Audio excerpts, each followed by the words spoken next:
In today's video, we're continuing our KaiserOst series. I believe this is either episode 7 or episode 6.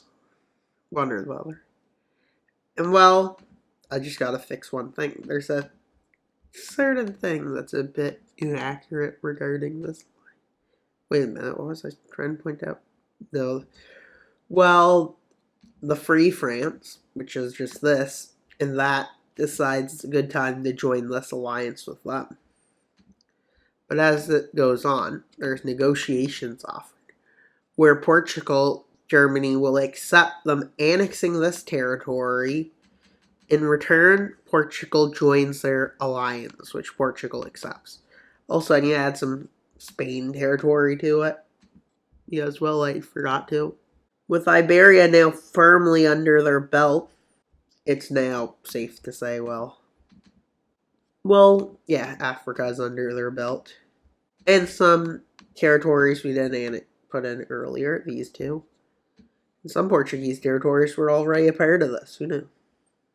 I just realized if the Netherlands joined their alliance, well, it would be a fair assumption to assume their colony would be a part of it, right? Wouldn't it? Because I forgot to do that. So let's add it in. I can't remember. Yeah, Malaysia left. And that was another mistake. How many mistakes am I going to make coloring in this map today's video? But yeah, we got all of their islands added in. And well, as you can see, something's probably going to happen later. But with Italy and its allies deciding their best move is to invade Egypt. They don't know what's the worst that could happen yet.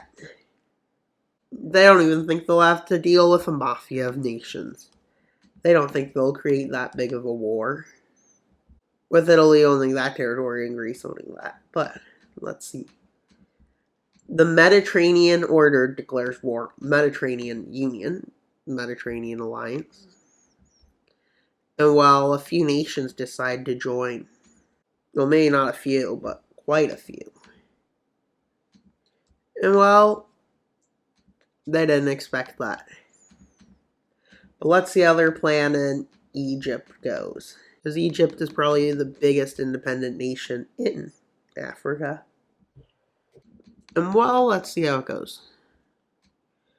With Italy quickly moving into northern Egypt, and they start moving into the southern areas. But like, against their enemies, well, they're in a bit of trouble. With the puppet Anatolia being invaded by Kurdistan and that's Levant. What did I call that? Somewhere in the Middle East. They start moving into Anatolia. As Greece decides to move troops, as Greece gets fully ready for this war, they start sending troops to this front to hold the Anatolian front.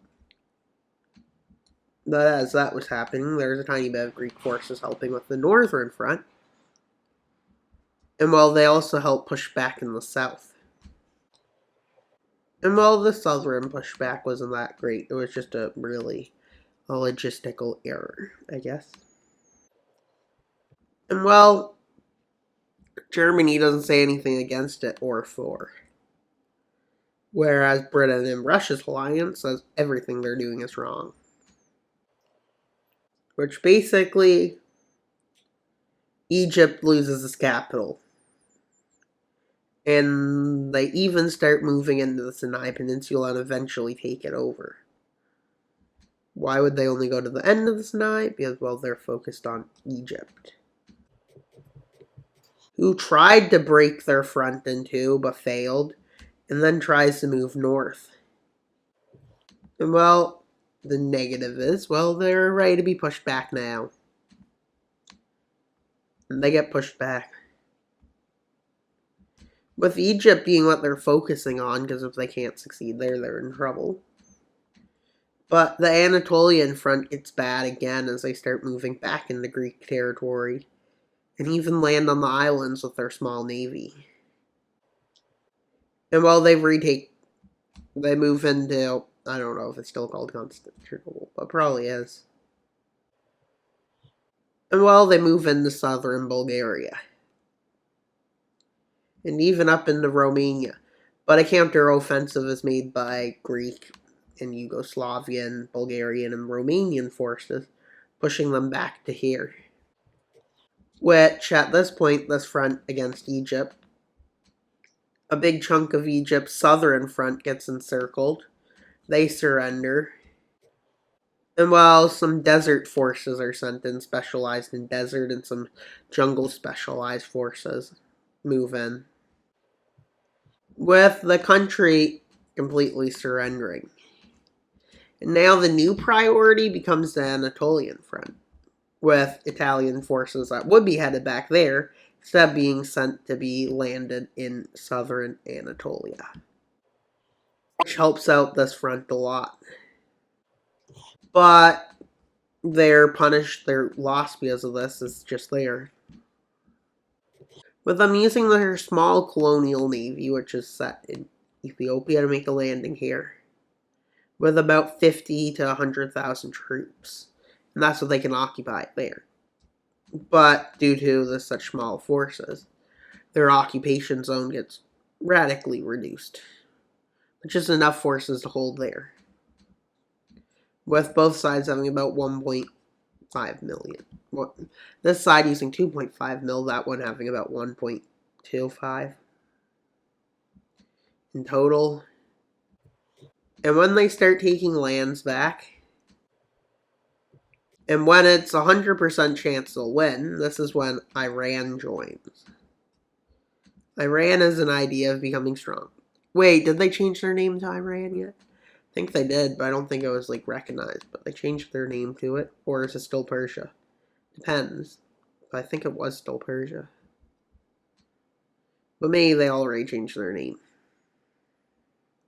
And well, they move up and take the major cities like Mecca, Jeddah, and what else is up there. And well, they do get pushed back quite a bit, especially down in the Yemen front. But now their front is solidified. With Persia sending in 500,000 forces into Arabia, Saudi Arabia, and into Levant, which is basically really not the best area. With another encirclement made, especially in the north, and this one is just 2 countries, so both of them kind of crumble. And while they move in and encircle and then take Riyadh, and well, Persia lands here, and with so many forces on each of the front, there's no counter-offensive capabilities able to push them back. So eventually, Arabia collapses. The Middle East collapses. So let's see how the peace treaty goes into the Middle East. And they made more puppets. And their Turkish puppet expanded, of course. And well, Greece took this. Italy took all that. All of Egypt and parts of the Middle East.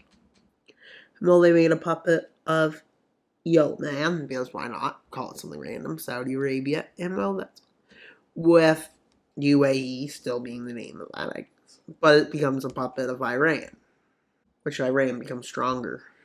But Germany decides to do a new thing. They decide they're fed up with that bad borders that somebody named Wild Mapper made. You know, they know I did it. How did they know that? What was it, General Wild Mapper? See, they're probably just gone. But, and who joins their alliance? Well, who would? Let's see who joins their alliance. Not many. One that wants to. Yeah, nobody does. Well, even those countries don't, because they got their end of it. And those two seemingly want to leave. I just realized there should be a Dutch colony that's a part of Germany's Middle Europa, I guess they called it, or something. And well, that's pretty much all for today's video. Please like, subscribe, and comment. Why should you subscribe? So we can get to 2,900 subscribers by September 1st. So please subscribe. Bye, guys!